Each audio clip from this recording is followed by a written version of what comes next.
Your Excellency, Mr. Abdullah Shahid, President of the 76th Session of the United Nations General Assembly. Your Excellency, Mr. Antonio Guterres, Secretary General of the United Nations. Your Excellencies, Heads of State and Government, distinguished ladies and gentlemen, I wish to begin by congratulating Your Excellency, Mr. Abdullah Shahid, on your election as President of the 76th Session of the United Nations General Assembly. I am confident that your wealth of knowledge and vast experience in multilateral issues will lead to a successful discharge of the important responsibilities of the Assembly throughout this session. Zambia stands to work with you as you execute your mandate in presiding over the matters of this session.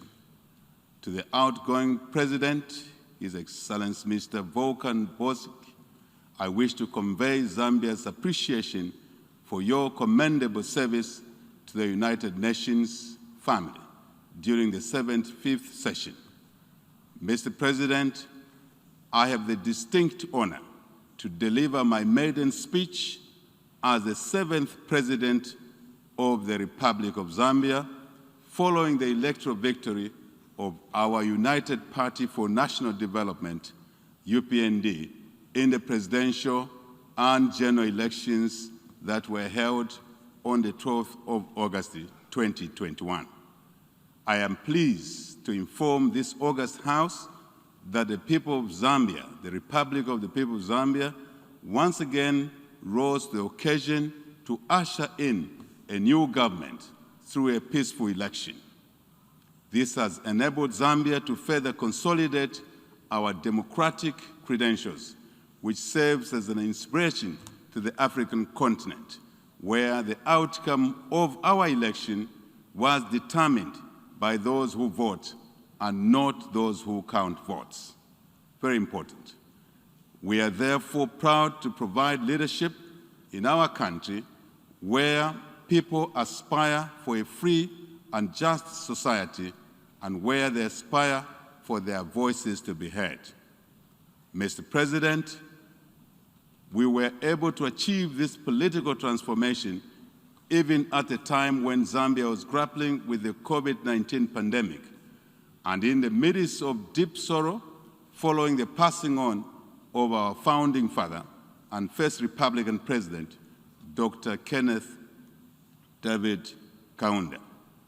I therefore wish to take this opportunity on behalf of the people of Zambia to pay tribute to this icon leader who was fondly known in our country and elsewhere as KK. It is without doubt that the last remaining stalwart of liberation struggles has left an indelible mark on humanity.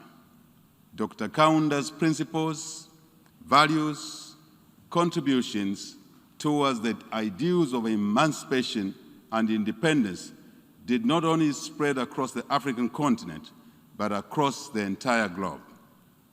His untold devotion to peace and unity laid the very foundation for Zambia's stature as a beacon of peace, not only in Southern Africa, but on the African continent as a whole. The Zambian government will therefore build upon KK's profound legacy to live in peace and harmony with one another. As we work towards this year's theme, let us remember the important lessons that Dr. Kaunda taught us, especially as we work towards revitalizing the UN system. Mr. President, the COVID-19 pandemic has had a far-reaching social-economic impact globally, including disturbing trade flows, supply chains, and various economic activities on our continent in the world. In addition to loss of lives, the pandemic increased poverty levels through job losses, stressed healthcare systems, and worse still, the delivery of education to learners. Disruption to the education systems, particularly in developing countries, was in part due to inadequate information, communication, and technology, ICT facilities within our countries. In response to the pandemic, Zambia has developed a national preparedness and response plan for COVID-19, which has been used to guide the implementation of mitigation measures for the pandemic. The vaccine program forms an integral part of the response plan in our country. Despite our placing the vaccine program high on the list of mitigation measures, Zambia has only managed to vaccinate a mere 3% of its population. This is against the country's target of vaccinating 70% of the eligible population by the third quarter 2022. This clearly highlights the inequitable access to vaccines in developing countries, especially that more than 2 billion vaccines have been administered worldwide. Mr. President, it is fair to state that recovery from the pandemic hinges upon mass vaccinations before considering other reforms or facilities that tend to fail when countries lock down their economies. It is therefore gratifying that this session of the General Assembly will consider building on initiatives such as the African Vaccine Acquisition Acquisition Trust for COVID-19, AVAT, and COVID-19 Vaccines Global Access, COVAX. The two initiatives have made it possible for low-income countries, such as our own, Zambia, to access life-saving vaccines which will contribute to building resilience and recovery from the pandemic. I wish, therefore, to express Zambia's appreciation for the support that has been provided thus far through the COVAX and AVAT facilities. The UN system and various stakeholders have benefited from. To further guarantee resilience, we call for the concerted and enhanced global efforts towards promoting investments, particularly in local manufacturing capacity and technology transfer on vaccines, related infrastructure, human capital, as well as research and development, R&D.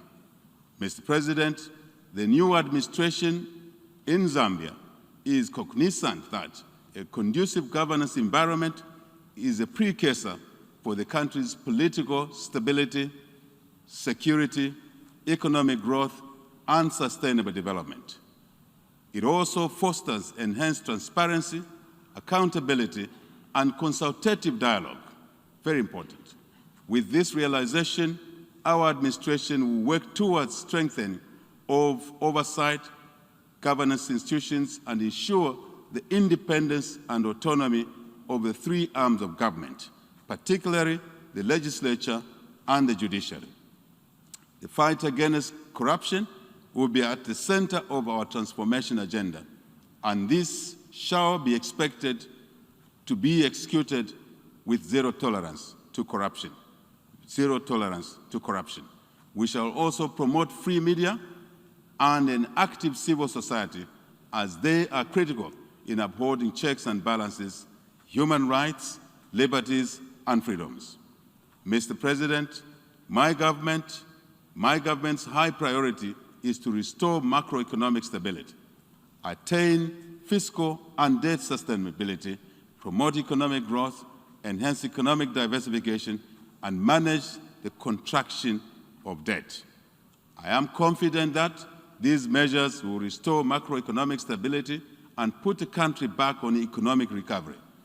To sustain this growth, Zambia will dedicate efforts to guarantee a stable and predictable environment that will attract and protect local, regional, and foreign direct investment, as well as enhance local participation in our economy.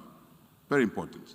This is a prerequisite for a vibrant private sector-led economy, and thus create jobs and opportunities for all our people. Mr. President, to complement these efforts, Zambia has embarked on an ambitious economic and social transformation agenda with a view to creating equitable opportunities and poverty reduction for the Zambian people, especially the youth and the women who actually delivered our election victory in our country.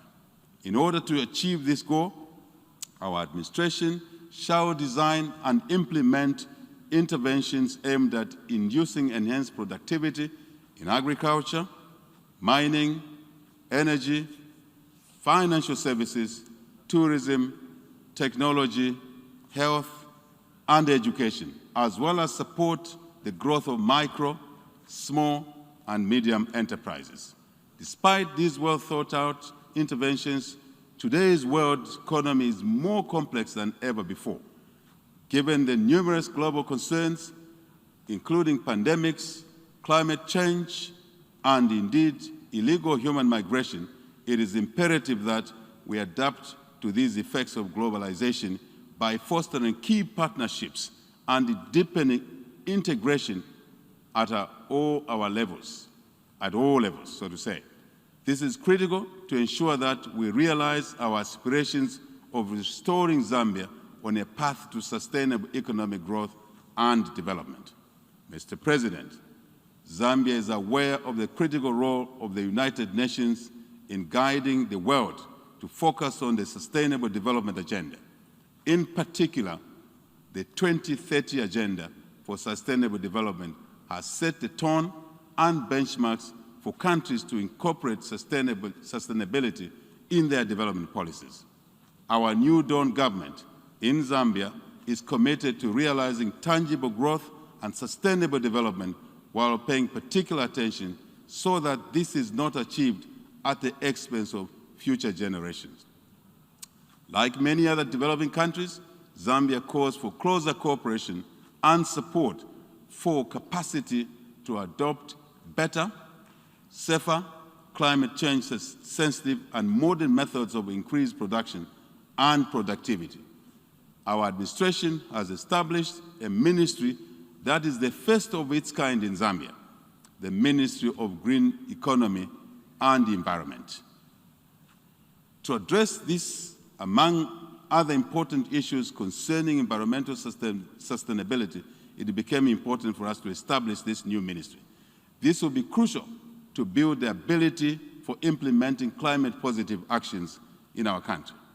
Mr. President, I'm drawn to the prophetic inscription on the wall of the United Nations Plaza, and I quote, "They shall beat their swords to plowshares, and their spears into pruning hooks.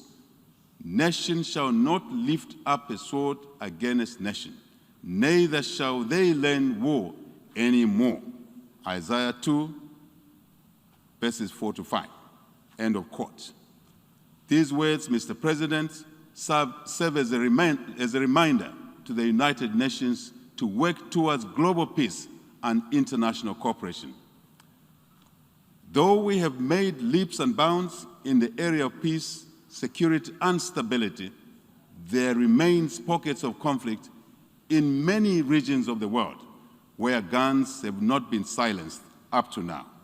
The silencing of guns, therefore, goes beyond addressing conventional warfare, but also in addressing new emerging threats of our century, which include challenges of extremism and international terrorism, cybercrime, asymmetric warfare, proliferation of non-conventional weapons, and organized crime.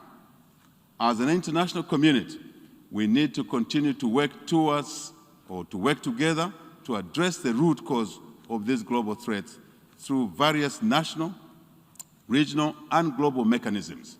Mr. President, the former Secretary General of the United Nations, the late Dr. Kofi Annan, laid out an ambitious agenda before the 60th General Assembly, which is still prominent or pertinent today. In his report, In Larger Freedom Towards Development, Security, and Human Rights for All, he made the case that development, security, and respect for human rights cannot be enjoyed in the absence of the other. These are indispensable realities of a well-functioning nation and international system. I, however, wish to go a step further, Mr. President, in asserting that the foundation to sustainable economic growth and development is peace and stability. Without peace and harmony, development cannot be attained. Zambia will therefore continue to support national, regional, and international initiatives aimed at promoting security, peace, and stability. In this vein, Zambia reaffirms its commitment to play an active role in the SADC mission in Mozambique aimed at restoring peace to the Cabo Delgado province of that country. In addition, Zambia remains committed to the cause of the Lusaka Master Roadmap to silence guns in Africa, an initiative being implemented by all African Union AU member states to promote peace and security, which has since been endorsed for extension for a further 10-year period from 2021 to 2030. We therefore wish to call for continued support of the United Nations in silencing guns in Africa and other continental initiatives. Mr. President, in the quest for promoting global peace and stability, security, Zambia notes with satisfaction the entry into force of the Treaty on Prohibition of Nuclear Weapons, TPNW, which became operative on the 22nd January 2021. The entry into force of the TPNW is a tangible feat towards advancing the cause of nuclear disarmament on the international stage. Zambia encourages other states that are yet to ratify the TPNW to come on board so that we can continue making advances towards achieving our aspirations of eradicating nuclear weapons on our continent. On the United Nations Security Council, UNSC reform, Zambia is still concerned with the slow pace of negotiations which have continued without making much progress. Zambia, in this regard, wishes to reiterate the African Common Position, the Ezulwini Consensus, that calls for a more representative and democratic United Nations Security Council, in which Africa, like all other world regions, will be fairly represented on this body. Mr. President, the call for gender equality is now a century-old struggle for women to participate equally with men in society as a whole. Despite realization that women's full and effective participation in all areas of life results in prosperity, women are still, however, involved less in public life and decision-making. It is important that we continue to demand for the promotion of gender equality while paying particular attention to the rights of women, children, girls included in there, and the rights of people living with disabilities. For us in Zambia, we will remain committed to the advancement and promotion of women's rights, and for the first time, Mr. President, in the history of our country, our new parliament has elected the first female Speaker of the National Assembly to preside over Zambia's supreme law-making organ of our government. I further wish to state, and I think this is important, with pride, that Zambia's Vice President, Republican Vice President, as well as the Deputy Speaker of the National Assembly are both women in our country. We're very proud of that. Consistent with our commitment, Zambia is implementing various initiatives designed to harmonize the development, programming, and indeed implementation of economic empowerment efforts targeting women and the youth across the country. In doing all of this, our aim is to eliminate hunger and rural poverty. As we know, these vices are said to have the face of women and children. Further, Zambia emphasizes the importance of ensuring that communities have women at every level of decision-making, as doing so will translate into a discourse that will be inclusive, representative, and thus more holistic and insightful. Our government will focus on increasing support for women through creation of employment opportunities and entrepreneurship programs, amongst others. We will also focus on increasing access to secondary education for adolescent girls from impoverished households through financial aid and grant schemes. Mr. President, I wish to stress that the government of the Republic of Zambia will remain committed to economic diplomacy and multilateralism, to consolidate global efforts through promoting open and cordial relations with the international community in order to ensure collective sustainable growth and development in our country. Mr. President, as I conclude, I wish to emphasize that it is the duty and indeed responsibility of all of us in the global democratic community to make democracy work for all our people. We can't do this by delivering democracy dividends through accelerating economic development, balanced distribution of resources and among our people, and our people accessing opportunities for a better life. This is what will make democracy attractive to our people in our individual countries. This is what will make democracy sustainable and keep away autocratic and heavy-handed alternatives from leadership in our countries. It's very important. This is what will foster a peaceful, prosperous, and more united world. Mr. President, heads of government, state, I thank you for your attention.